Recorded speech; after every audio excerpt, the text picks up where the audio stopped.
नमस्कार, स्वागत है आपका देश प्रदेश में। मैं हूं आपके साथ आहना पुंज। बुलेटिन की शुरुआत बड़ी खबर के साथ रतलाम से आ रही है, जहां पर बिस्किट के पैकेट से पाकिस्तानी झंडे वाले गुब्बारे निकले। सीमावर्ती क्षेत्र झालावाड़ जिले में बताया जा रहा है कि जो उन्हेल कस्बा है वहां का यह पूरा मामला है। गुब्बारों पर उर्दू में लिखा हुआ है जश्न आज़ादी पाकिस्तान। व्यापारी ने रतलाम के आलोट से ये बिस्किट खरीदे थे। आलोट व्यापारी के घर उन्हेल पुलिस ने दबिश दी, लेकिन वो मौके से फरार है। ये तस्वीर आपके सामने वहीं की तस्वीर है, उन्हीं बिस्किट के पैकेट की तस्वीर है जिस शख्स ने वो बिस्किट खरीदे और उसमें उसके बाद पाकिस्तानी झंडे निकले हैं। वो पाकिस्तानी झंडे भी वहां पर दिखाए जा रहे हैं। आपको बता दें, मैं अपने सहयोगी से कहूंगी कि पूरी तस्वीर एक बार दिखाए। जो पाकिस्तानी झंडे यहाँ बिस्किट के पैकेट के अंदर से निकले हैं, जश्न पाकिस्तान इस पर लिखा गया है और पाकिस्तान का जो झंडा है वो भी इस पर लगा हुआ है। फिलहाल आपको बता दें कि जो ये बिस्किट बेचने वाला शख्स था, यानी कि जो दुकानदार था, वो अभी मौके से फरार बताया जा रहा है। पुलिस ने मौके पर दबिश दे दी है। देखना होगा कि इसके तार कहां से जुड़े हैं। तो ये लोग जैसे ही बिस्किट के पैकेट अपने पास लेकर आते हैं, बिस्किट खोलते हैं, उसके अंदर से पाकिस्तानी झंडे निकलते हैं। लेकिन ये बिस्किट यहाँ से आए कैसे, कहाँ से आए यहाँ पर भारत में? इसी के साथ अगर इसकी मैन्युफैक्चरिंग भारत में ही हो रही है तो कहाँ पर हो रही है? क्योंकि लाजमी सी बात है, अगर बिस्किट भारत की कंपनी का है और किसी कंपनी के अंदर ये मैन्युफैक्चरिंग होकर इस तरीके के झंडे अगर फैलाए बांटे जा रहे हैं तो इसके पीछे कोई ना कोई बड़ी साजिश कहीं ना कहीं हो सकती है। हमारे साथ हमारे सहयोगी आशीष जुड़ चुके हैं तमाम जानकारियों के साथ। आशीष, ये गुब्बारे आए कहां से? क्योंकि बहुत लाजमी सी बात है, बिस्किट ऐसे तो बनने नहीं लगे होंगे। भारत की कोई कंपनी होगी जहां से ये बिस्किट बन रहे होंगे, और अगर उस कंपनी के पैकेट्स में ऐसे पाकिस्तान के झंडे पैक हो रहे हैं तो इसके पीछे क्या कुछ हो सकता है? देखिए, निश्चित रूप से ये रतलाम जिले के आलोट का मामला है, जहां पर ये जो स्थानीय स्तर पर फेरी लगाने वाले लोग होते हैं। फेरी का मतलब है कि जो अलग अलग दुकानों से कुछ सामान लेते हैं और गांव में जाकर बेचते हैं। तो ऐसे ही एक व्यापारी हैं आलोट के, दिलीप कामरिया, इनके दुकान से एक शख्स ने सामान खरीदा और उसके बाद वो उसे बेचने के लिए गांव में चला गया। चूंकि आलोट और राजस्थान की सीमा के बीच में मात्र 5 किलोमीटर। आशीष, एक बार आपको यहाँ पर रोकूंगी। जो समझने के मैं समझ पा रही, जो आप बता रहे हैं कि वो बिस्किट के पैकेट किसी दुकान से नहीं, कोई शख्स बांट रहा था। नहीं, दुकान से खरीदा था और खरीद के स्थानीय स्तर पर गांवों में जो सामान बेचने जाते हैं उस शख्स ने वहां पर वो सामान बेचा। उस जहां पर लोगों ने ये बिस्किट खरीदे तो उस बिस्किट के अंदर इस तरह के गुब्बारे निकले और उसके बाद उन्हेल करके जो थाना क्षेत्र है राजस्थान के झालावाड़ जिले का, वहां पर ये एक दूसरे से बात, फिर पुलिस थाने तक पहुंची और फिर उन्हेल पुलिस जांच के लिए पहुंची आलोट। मध्य प्रदेश और राजस्थान की पुलिस संयुक्त रूप से जांच कर रही है। जो व्यापारी है वो घर पर ताला लगा के फरार हो चुका है। जब व्यापारी को पुलिस गिरफ्तार करेगी तब ये साफ हो पाएगा कि उसने ये बिस्किट कहाँ से खरीदे या बनवाए हैं किसी फैक्ट्री से। ये फिलहाल जांच का विषय है, लेकिन मध्य प्रदेश पुलिस की तरफ से ये साफ हो गया है। मध्य प्रदेश की पुलिस राजस्थान पुलिस को सहयोग भी कर रही है और ऐसे और कहाँ वो बिस्किट बिके हैं, किस। तो बिस्किट में किसी कंपनी का नाम नहीं लिखा है? जैसे तमाम बिस्किट्स होते हैं उनके ऊपर कंपनीज के नाम लिखे होते हैं। क्या कंपनी के साथ बातचीत नहीं हो पा रही? कोई ऐसी रजिस्टर्ड कंपनी तो होगी जो बिस्किट बना रही है? देखिए, ये रजिस्टर्ड कंपनी नहीं है, ये लोकल कंपनी है और इसी के बारे में पुलिस अभी आज शाम तक, राजस्थान पुलिस और मध्य प्रदेश पुलिस संयुक्त रूप से जानकारी देगी। जो हमारी बात हुई है और सूत्रों के हिसाब से जो जानकारी मिल रही है उससे ये साफ है कि आज शाम तक पुलिस इस मामले में कुछ प्रथम जो पहली जानकारी है वो मीडिया से साझा करेंगे। ठीक है आशीष, आप नजर बनाए रखिएगा, आपसे लगातार अपडेट लेते रहेंगे। आपका बहुत बहुत शुक्रिया।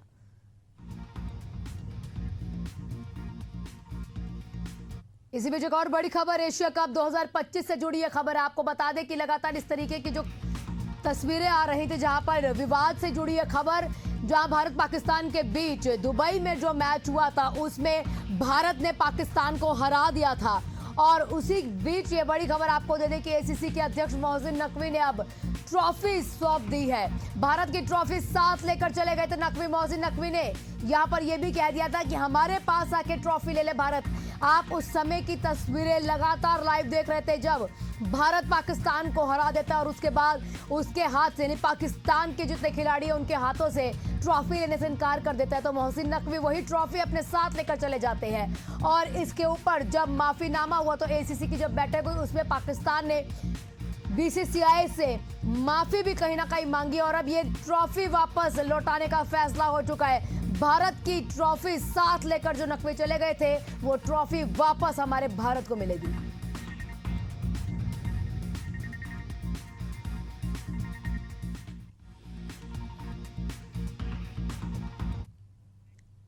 अब फिलीपींस के सेबू प्रांत में 6.9 तीव्रता का भूकंप आया, जहां पर इसकी चपेट में आने से 69 लोगों की मौत हो गई। लगभग 150 लोग घायल बताए जा रहे हैं। मृतकों की संख्या बढ़ने की आशंकाएं बताई गई। सूचना मिलने पर पहली रेस्क्यू टीम लगातार बचाव कार्य में जुट गई। एक जानकारी आपको ये भी दे दें कि भूकंप का केंद्र सेबू आइलैंड के बोगो शहर के पास था। इस शहर की आबादी 90,000 है और इलाके में 5 से भी ज्यादा तीव्रता की लगभग 4 झटके महसूस किए गए।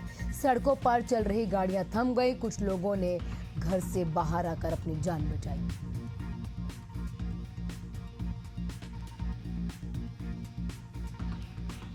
लगभग 69 लोगों की अभी तक मौत हो चुकी है। तस्वीरों में आप देखिए किस तरीके से जब लोग रास्तों से गुजर रहे थे तो बिल्डिंग्स पूरी तरीके से हिलने लगी। आवाजाही भी यहाँ पर प्रभावित होती देखी गई। लगभग 150 लोग इस भूकंप में घायल बताए जा रहे हैं। सेबू प्रांत फिलीपींस का सेबू प्रांत है जो कहीं ना कहीं भूकंप का केंद्र रहा। हाईवे पर जब गाड़ियां गुजर रही थी तो इतने बुरे तरीके से झटके महसूस किए गए कि पूरा जो फ्लाईओवर है वो भी हिलने लगा।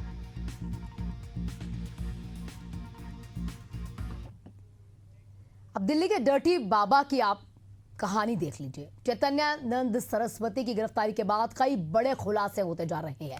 पुलिस के हाथ लगी व्हाट्सएप चैट में बाबा न सिर्फ लड़कियों से अश्लील बातें करता था बल्कि दुबई के शेख के साथ सेक्स पार्टनर उपलब्ध करवाने की भी बात हो रही थी। पुलिस सूत्रों के मुताबिक चैतन्यानंद ने यहाँ ये पूरी चैट की है। चैतन्यानंद के खिलाफ 17 छात्राओं ने यौन शोषण के आरोप लगाए हैं। छात्राओं के बयान और मोबाइल चैट्स के आधार पर केस और मजबूत होता जा रहा है। एक छात्रा को भेजे गए मैसेज में बाबा ने आपत्तिजनक मांग भी की है जिस छात्रा ने ठुकरा दिया। इसके बाद बाबा ने बार बार मैसेजेस करके उसे परेशान करना शुरू कर दिया। गिरफ्तारी से पहले चैतन्यानंद 2 महीने तक फरार बताया गया। वहीं पर वो मथुरा, वृंदावन और आगरा के छोटे होटल्स में छिपकर रह रहा था, पहचान अपनी छुपा रहा था और टैक्सियों से सफर कर रहा था। रविवार को उसे आगरा के ताजगंज से गिरफ्तार किया गया। पूछताछ में बाबा ना तो सहयोग कर रहा है और ना ही अपने अपराधों पर कोई आगे पछतावा करता दिखाई दे रहा है। उसके नेटवर्क और विदेशी लिंक भी जांच किए जा रहे हैं। माना यह भी जा रहा है कि चैतन्यानंद का कनेक्शन अंतर्राष्ट्रीय सेक्स रैकेट से जुड़ा है। फिलहाल जांच जारी है। जल्द ही इस मामले में बड़े खुलासे होने की उम्मीद है।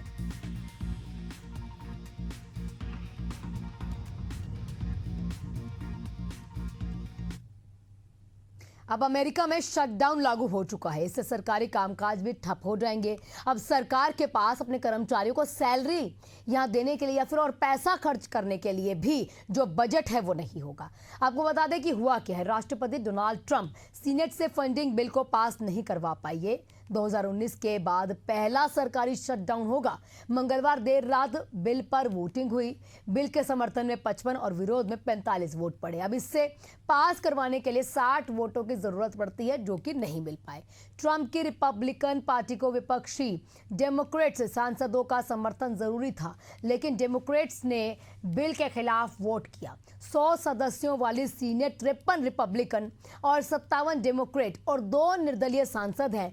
दोनों ने मिलकर बिल के समर्थन में वोटिंग की है।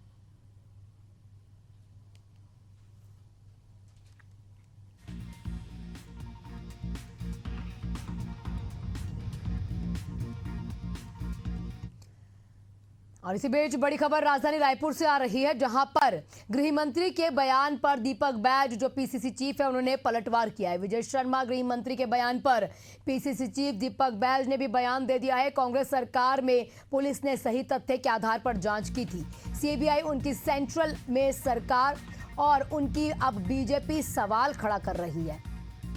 दीपक बैज ने कहा सीबीआई भी उनकी है, सेंट्रल में सरकार भी उनकी है और बीजेपी अब सवाल भी उन्हीं पर खड़े करती है। सेंट्रल एजेंसी सही जांच करेंगी तो कांग्रेस समर्थन जरूर करेगा।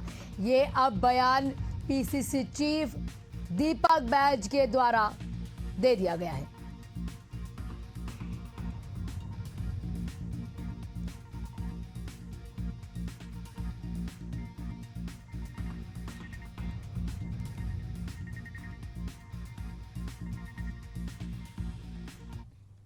बात उत्तराखंड की करेंगे, जहां पर मुख्यमंत्री पुष्कर सिंह धामी ने बुधवार को हिमालयन सांस्कृतिक केंद्र नींबूवाला देहरादून में अंतर्राष्ट्रीय वृद्धजन दिवस के अवसर पर राज्य स्तरीय कार्यक्रम में शिरकत की है। वहीं पर उन्होंने प्रदेश के सभी वरिष्ठ नागरिकों को अंतर्राष्ट्रीय वृद्धजन दिवस की शुभकामनाएं दी। इस अवसर पर उन्होंने वृद्धजनों को सम्मानित भी किया, वरिष्ठ नागरिक सम्मान संकल्प भी दिलवाया। इस कार्यक्रम के दौरान मुख्यमंत्री ने एक पेड़ मां के नाम अभियान के तहत पौधारोपण भी किया है।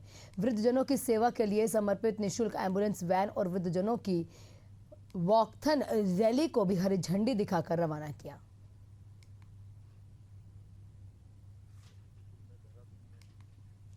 मॉडल आज प्रधानमंत्री श्री नरेंद्र मोदी जी के नेतृत्व में देश के अंदर वृद्धजनों के कल्याण के लिए, उनकी देखभाल के लिए अनेक योजनाएं संचालित की जा रही हैं। इसमें बुजुर्गों के समस्त देखभाल से लेकर उनके स्वास्थ्य से लेकर और 70 वर्ष से अधिक के वृद्धजनों के लिए आयुष्मान भारत योजना में इलाज से लेकर सभी चीज़ें उनके लिए पूरा प्रावधान किया गया है, मुफ्त की गई हैं। और राज्य के अंदर भी हमारे यहाँ पर रुद्रपुर में, देहरादून में मॉडल वृद्ध आश्रम बनाए जा रहे हैं और राज्य के हर जनपद में हम वृद्धाश्रम भी बना रहे हैं जिससे कि उनकी देखभाल हो। मुख्यमंत्री पुष्कर सिंह धामी का एक बड़ा बयान भी इस दौरान सामने आया। उन्होंने कहा कि प्रदेश के युवाओं के भविष्य को सुरक्षित करना सरकार की सर्वोच्च प्राथमिकता है। यहीं पर छात्र छात्राएं अपनी मांगों को लेकर धूप और गर्मी बैठे ही हुए थे। तब उनसे संवाद करने के लिए मुख्यमंत्री स्वयं वहां पर पहुंचे और उनकी मांगों को आगे बढ़ाने की कहीं ना कहीं कार्रवाई शुरू कर दी गई है। मुख्यमंत्री धामी ने यह भी कहा कि अब तक प्रदेश में 25,000 नियुक्तियां पारदर्शी तरीके से पूरी हुई है। आगे क्या कुछ कहा, आप सुनिए। भविष्य है, उनको किसी प्रकार की भी परेशानी नहीं होनी चाहिए। जो बीच में एक संवाद ठीक प्रकार से जो नहीं हो पा रहा था, उसमें गैप आ रहा था, तो मैंने स्वयं जाकर वहाँ पर संवाद स्थापित किया है और जो उनकी मांग थी, उनकी मांग के अनुरूप हमने उसको अग्रसारित कर दिया है, अग्रसारित कर रहे हैं। उसकी कार्रवाई हमने प्रारंभ कर दी है। आगे भी हम मिलकर, चूँकि 25,000 नियुक्तियाँ अभी तक संपन्न हुई हैं और बिना किसी नकल के संपन्न हुई हैं। 100 से अधिक नकल माफियाओं को पहली बार जेल भेजा गया है। पहली बार भर्ती परीक्षाओं में गड़बड़ी करने वालों के खिलाफ कार्रवाइयां प्रारंभ हुई हैं। उत्तराखंड के देहरादून में राजीव प्रताप सिंह के रहस्यमय मौत मामले में सीएम धामी ने दुख व्यक्त किया। मुख्यमंत्री धामी ने यह भी कहा है कि सरकार परिजनों के साथ है। वहीं पर मामले की जांच के लिए डीजीपी दीपम सेठ ने डिप्टी एसपी के नेतृत्व में एक टीम का गठन किया है।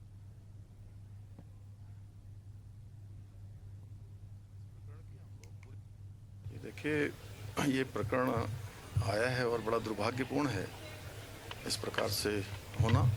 उसके लिए डीजीपी उत्तराखंड ने पूरा विस्तृत उसमें जो है कल प्रेस को भी ब्रीफ कर दिया है, सभी को बता भी दिया है और इस प्रकरण की हम लोग पूरी जांच करवाएंगे। इसमें भी कहीं भी कोई अगर ऐसे तथ्य पाए जाएंगे तो उसमें कोई कोताही नहीं बरती जाएगी। हम परिवार के साथ हैं, हमारी सारी संवेदनाएं उनके साथ हैं और निष्पक्ष इसकी जांच होगी। देखिए, ये प्रकरण आया है। रुद्रप्रयाग में एसबीआई आरसीटी की ओर से आयोजित 13 दिवसीय तकनीकी प्रशिक्षण कार्यशाला का आयोजन किया गया। आपको बता दें कि ये बुधवार को इसका समापन हुआ। इस कार्यशाला में जिले के विभिन्न क्षेत्रों से आए 24 युवाओं ने भाग लेकर आधुनिक सुरक्षा उपकरणों को इंस्टॉलेशन करने की जानकारियां प्राप्त की है। प्रशिक्षण के दौरान प्रतिभागियों ने सीसीटीवी कैमरास के साथ अलार्म लगाने की तकनीक के साथ साथ इनसे जुड़े हुए रोजगार अवसरों के बारे में भी विस्तार से जानकारियां प्राप्त की है। इसके साथ ही युवाओं को वास्तविक बाजार मांग को समझाने के लिए मार्केट सर्वे भी करवाया गया, जिससे उन्हें रोजगार की संभावनाओं की व्यवहारिक जानकारियां मिली।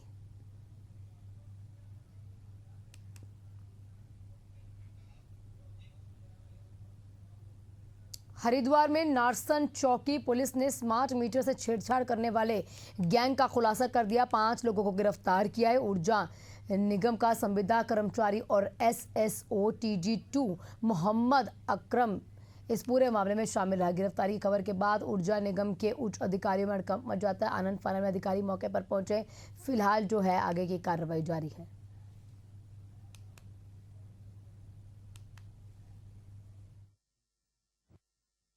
और उसके बाद तहकीकात शुरू करी। उनसे जो सबूत उनको मिले थे उन्होंने बताया और हमने उसके आधार पर अपने मीटर को चेक करना शुरू किया। तो प्रारंभिक जांच में थोड़ा सा शक पैदा हुआ कि सब स्टेशन एंड के मीटर में कुछ ऐसा उसमें आया कि इसको मतलब टेम्परेरी सील को टच किया गया। तो उसके बाद जो है जो उनकी कहना था पुलिस का, उसके आधार पर हमने भी कार्रवाई शुरू की। लॉग बुक में जो एंट्री होती है की, तो एसएसओ के प्रारंभ दृष्टि में दोषी पाए हुए हमने उसको तत्काल हटा दिया है और उसके बाद जो है मीटर को सील करके जांच के लिए भेज दिया गया है।